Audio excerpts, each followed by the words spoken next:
Hebrew Bible. In various texts, the image of the shepherd is associated with kings and governments. This psalm brings together the figure of God as shepherd of Israel with Joseph, and thus echoes for us Jacob's blessing of Joseph in Genesis 48:15, where God is described as the God who shepherds me. After this initial invocation, the psalmist launches the first petition, give ear, and again identifies God as the one who guides the flock of Joseph. The text moves then toward a majestic scene, God who dwells among the cherubim. Perhaps this is a celestial reference, but it also might refer to the Ark of the Covenant, which showed its power in the period of the judges liberating Israel and sowed terror among the Philistines. Later it was carried by David to Jerusalem. The manifestation of that power is what the people need and what the psalmist demands of God. Verse 2, stir up your might and come to save us. The petition for deliverance is taken up again with the words of verse 3 when the poet repeats the verb to save or to deliver. Nevertheless, there's a slight shift. The psalmist asks God, turn us, or perhaps return us. Some translations prefer restore us. However, the sense is not necessarily the same. This verb is in the hifil. It's a causative form. So it's more of a sense of cause us to return, make us turn. Although there's no direct confession in this petition, there may be some recognition of having been separated from God. The reading seems consistent with verse 18, we will never turn back from you. But after the petition for divine assistance, the psalmist elevates the prayer to a cry and protests the present situation of the people. The specific terms of the calamity are not described, yet the cry becomes more intense. Now the prayer is not only that God cause the people to return, but rather that Yahweh also return to the people and hear the prayers of the people. Verse 4, how long will you be angry at the prayers of your people? In Lamentations chapter 3, a similar feeling is expressed. Lamentations 3:44 describes feeling as if God is surrounded by a cloud that blocks out the prayers of the people. In the New Testament, the same question, how long, is the crucial question for the communities of Revelation 3:10, and it's a question that communities of faith should embody whenever pain and suffering surround us without relief or pity. This prayer doesn't silence the pain, nor does it repeat trite and insensitive platitudes like everything happens for a reason. It partners with those who suffer and joins them in their pain. Now, as we've observed, the situation is not precise. Verse 5 permits us to consider that it's not a single catastrophe, but a prolonged condition of misery and pain. Perhaps it includes war and military occupation. Verse 6, you make us the scorn, put us at odds with our neighbors. Our enemies laugh. Sometimes when the injustice, hunger, and pain are prolonged, we tend to hide it. But the psalmist does not shut her ears to the ministry, and now the demand is that God not do so either. Verse 9 closes the second stanza of the psalm, repeating the prayer of verse 3. Verses 8 to 11 bring the memory of saving acts of God on behalf of God's people, but only as a contrast to the present situation, and to demand again that God return to God's suffering people. The cry of verse 14 is that God return and see what's happening with God's vine. This is the vine that God personally planted, according to verses 8 and 11. So verse 16 implies that God is a victim of this devastating action of the enemy. If God planted the vine, then whoever destroys it destroys God's vine. The psalmist longs for the restoration of the people and even a king appointed by God, according to the mention of the one at your right side, the one whom you secured in verse 17. The psalmist concludes that this new monarch will be able to direct the restoration of the people and at the same time commit to a new relationship between the people and their God. And this declaration is not unlike the solemn covenant made by Joshua and the people in Joshua 24. The promise of the people in verse 18 here is, we will not turn away from you. And the psalm culminates with the cry of the people, repeating the refrain from verses 3 and 7. The psalmist knows the people, knows their suffering, and they know why it's vital that God awake, listen, and look upon God's people. So we might ask during Advent, for what do we wait? What do we desire God to awake? What might God hear? What might God see? Still, you may be wondering, is it appropriate to preach from a psalm of lament during Advent, especially the last Sunday of Advent before Christmas? The Psalms of Lament have been largely removed from our worship, and a great many churches never read them. Crying out, lamenting, and complaining to God have almost no place in our services. Recovering them is a fundamental task if we wish to accompany and walk with the suffering, the sorrows of the people. Only when our worship allows pain to enter does hope find meaning.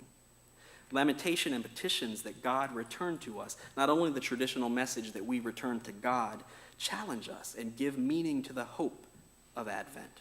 The arrival of Jesus in our midst may just be the response to that cry.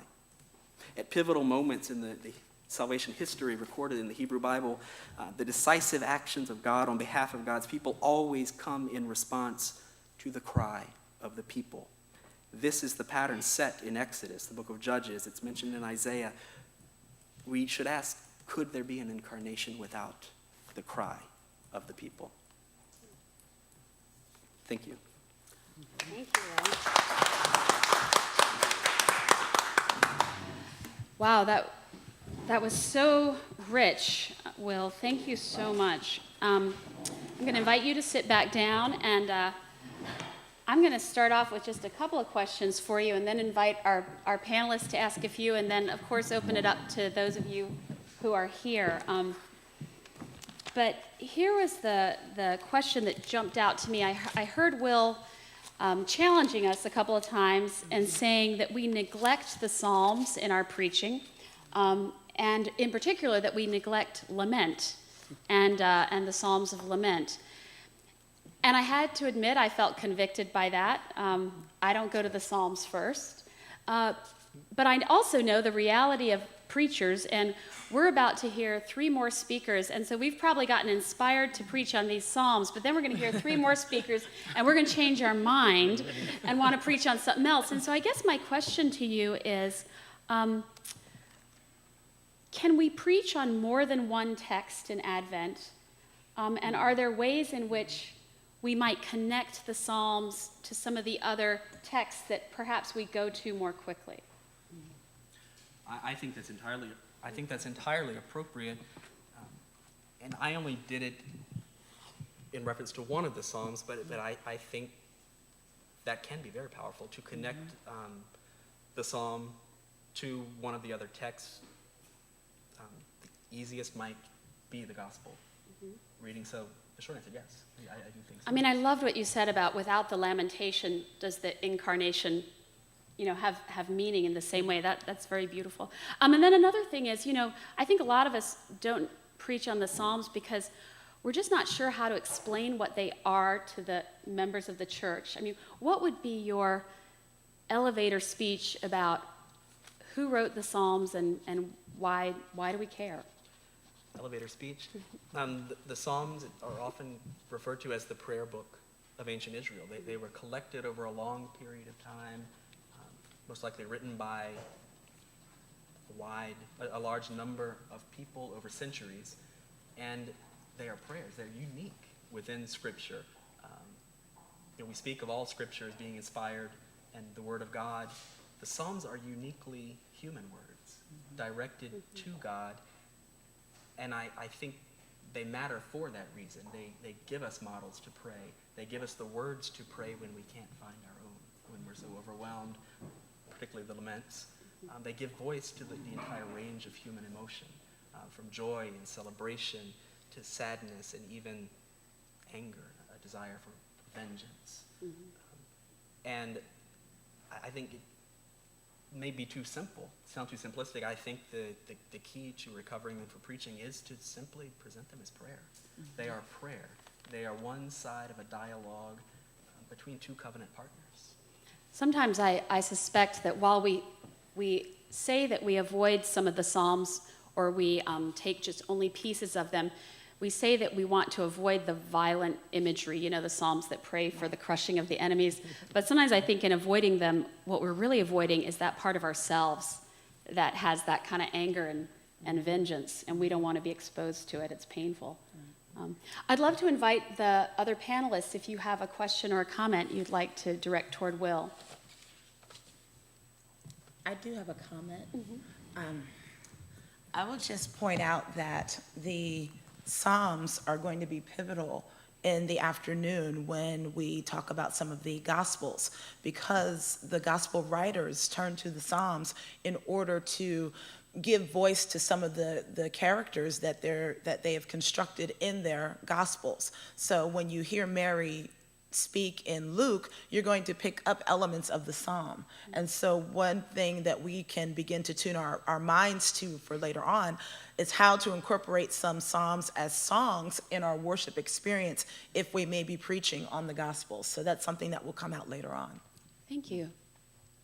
I was appreciative of Will's description of God as victim, because we talk about God's omnipotence and omniscience and omnipresence, but not as God as victim. And I just wonder if we can see God that way, then maybe possibly we can identify with others who in that same way, and then relate to how not only are we hurting each other, but that one who created us is hurt. And so I think that's important and connected to the laments. So thank you for that.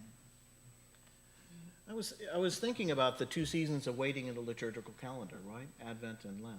And so there is a sense in which those are the times we tend to the shadows, right? That's we're invited to say, come, breathe in. Right. Let's look at the darkness. And I think it's totally appropriate, right? Before the light comes, you must know what shadow is and know it deeply so that the light can fully sort of resurrect you, make you new. And it does raise questions of what would the rest of the service include, because that is the Sunday immediately before Christmas. So, of course, we're going to sing the Christmas hymns.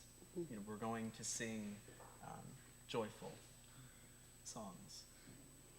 So maybe absolutely, but when you relate that to childbirth, it's an exciting and painful time. Yeah, so we begin with the agony and end with the joy. Yeah. I'd love to open this conversation up to all of you who are participants here. Would anybody like to make a comment about preaching on the Psalms and Advent, or a question for our speaker?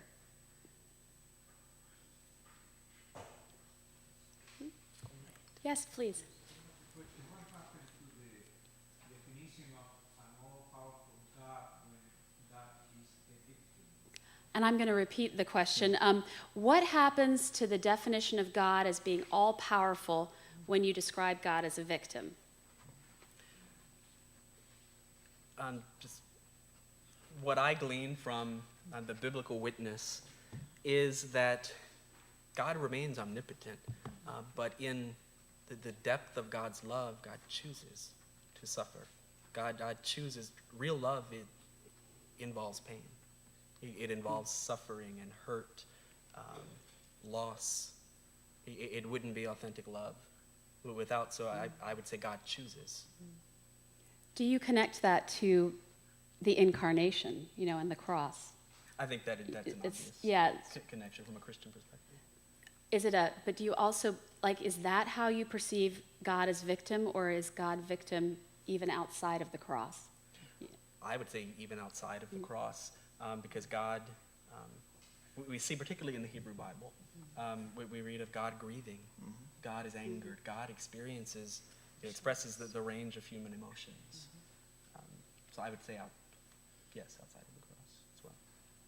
Can I add to that? And I think I would problematize it some, because one of the issues when you talk about womanist theology and Christology, we often see African American women as sufferers, and so oftentimes people will argue that, I'm supposed to be a sufferer. And that's the problem that occurs when we talk about God as victim or God as a sufferer. So I think for me, I would try to characterize God as a victim or as a sufferer who is paired with those who are in suffering. You know, we have to be very nuanced, I think, about the way that we talk about God as victim or God as sufferer, because you don't want to put forth the idea of some kind of, this is some divine suffering that you're supposed to go through. And so I think that's where the way we nuance, the way we preach, and the way we teach has to be important. You know, we have to figure out how to do that so that we can talk about God as victim, as sufferer, but in a very nuanced way that we don't allow people to be labeled as having to go through some kind of suffering for some type of good. That's a great pastoral question, isn't it? I mean, and it's particularly when we're walking with people who are really suffering, you know, in some way.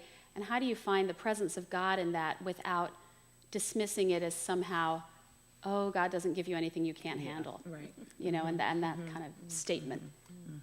Well, I think the other side of this too is I think you could do it in a way in which, in terms of being able to actually authentically name suffering as suffering and not sort of glorify it. I mean, I think that's that's the tension. God suffers. That it's not fun. It's painful and horrific and heartbreaking. I mean, it ought to be named for what it is instead. And so I think that can be that in response. But I think absolutely it's a powerful corrective, you know, to the possibility of glorifying needless suffering. It strikes me that as I listen to your comments, that Advent might be a particularly important time for pastors to talk about suffering, because it's a time when our culture has no room for suffering. You know, everything is happy, happy, and Christmas, and everything is around children and family and celebration. And if those parts of your life are somehow not working, or you've lost somebody, or you are alone, or you are grieving, or in particular, I always think pastorally of people who wish to have children and are not able to, and they talk about Advent as being such a difficult season for them. It seems that it would be very important in the church that in our preaching we acknowledge that presence of suffering in its place. I was thinking about that in terms of our Christmas service. Our 5 o'clock service is geared towards children, and there have been congregations that I've had that have had parents struggling to have children. And they avoid those services because it's a sign, a reminder of what they don't have. They come to the 11 o'clock service. So I think there's that tension in there. Do you want to celebrate that and yet honor the shallow? This is really helpful to hear. In my congregation, we are planning for a longest night service, which provides a space for those who are hurting. But as I listen to you, it sounds as though we're bracketing it over here. It's like, okay, if you're sad, Come to the service, right? Right. So this idea of keeping it in tension is very helpful. It strikes me that in some ways, I wonder if some of us do this, but on Palm Sunday, we begin with this celebration, right? But we know we're heading into Holy Week, and I don't know about your congregation, but I do not get the same number of people attending my Maundy Thursday and Good Friday services as come on Palm Sunday and Easter. So you have this whole group of people who are moving from the celebration of Palm Sunday straight to the celebration of Easter. And so there are ways in which we try to end that Palm Sunday with a haunting song like "Were You There When I Crucified My Lord," so that they understand. And it seems like in Advent we could almost make a different move where we would begin with some lament and move into to acknowledge all sides of that. Are there other pastors here gathered for this workshop? Are there other pastoral concerns and things you would raise? Yes. Also, context is important because I minister and work with a lot of poor people. Suffering is an everyday thing. So these seasons where we invite people to suffer, it just has to be a nuanced kind of information. I am fascinated, Will, by the part of your biography that you have worked with the Bible in prison settings. And I wonder, is there something in particular about these Psalms and Advent that would apply in that setting, or things that you've learned about the Psalms as a result of that ministry? Certain psalms seem to take on, particularly laments, take on special meaning. But I think in the same way they do on the outside. I think in prison we simply have a very focused segment of people, certainly living under certain constraints and challenges. So the Bible in general does become a source of hope. Thank you. And I was sitting here thinking of prison as you were discussing creating a space for lament, and I was remembering, I was thinking maybe this awareness of suffering needs to lead us out of the church into those other spaces. One of the most wonderful Christmas days I ever had was in prison. It's not a happy time in prison. And so a service was held, or a program, and the incarcerated men themselves wrote a comedy. They put on a Christmas pageant, and it was hilarious. It was just absurd. They said, our objective today is to make everyone here laugh. And they did that in response to their suffering. So perhaps we need to recover lament, but it isn't the only possible response to the suffering. It was a Monty Python type thing. It was wonderful. And there is something, many of us have Christmas pageants, and there's always something comical about a Christmas pageant. There's some kid dressed up in their father's terry cloth bathrobe pretending to be a king, and there's always something funny. And I think, that joy and that humor is also very much a part of the Advent experience. We have time probably for one more comment if somebody has one. Any of those? Oh, yes. Well, sometimes it's a delicate thing knowing when to enter into suffering or sadness and when to go with humor. We've had people say, I came to the Blue Christmas service hoping to be lifted up, and all we did was wallow in suffering, and other folks really appreciate that. And then if you try to take that to the larger congregation, you're walking a really delicate path there, it feels like. Yeah, I wonder if there are ways, though, in which, the sermon doesn't have to do all the heavy lifting here. So sometimes one theme can be addressed in the sermon, but the prayers can do another piece of it and acknowledge that. Or songs or music. I think sometimes we think the sermon has to do it all, don't we? I wonder if there's a way to ritualize this, maybe utilizing the Advent candles, and to invite people to light candles of lament along with the Advent candles every Sunday, maybe during Advent or something, so that ushering in of hope and naming the lament is part of worship every week, so that it doesn't have to be sequestered to the Blue Christmas service or the longest night service. Very interesting. Yeah. All right, well, hey, let's all stand up and take a stretch break. Come on. And get ready for Isaiah. All right. Very good.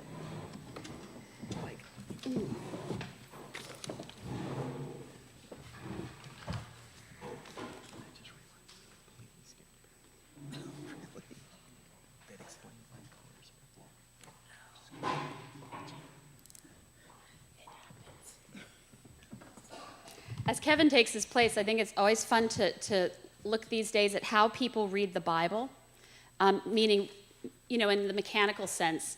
So how many of you are reading it from a book today? Like a book with pages, right? How many of you are reading it on a phone, as I am? Anybody? How many of you are looking at it on a screen? Or Isn't it fascinating? There's no right or wrong about it, but isn't it amazing the different ways we do that today? All right, Kevin. Good morning. Certainly glad to be here, and I bring you greetings from Epiphany United Church of Christ on the north side and from the congregation there. So, it's interesting. I was looking at these texts, and one of the things I quickly sort of found out was that, I rarely actually get to preach much during Advent. I don't know about your situation, but I find myself oftentimes being sort of edged out because of a cantata or perhaps a children's programming of some sort. And that's nothing, I have no problem with that, and it certainly breathes up space and time. But I was looking over sermon files and realizing that there was whole swaths, like the second and third Sunday of Advents were very sort of thin.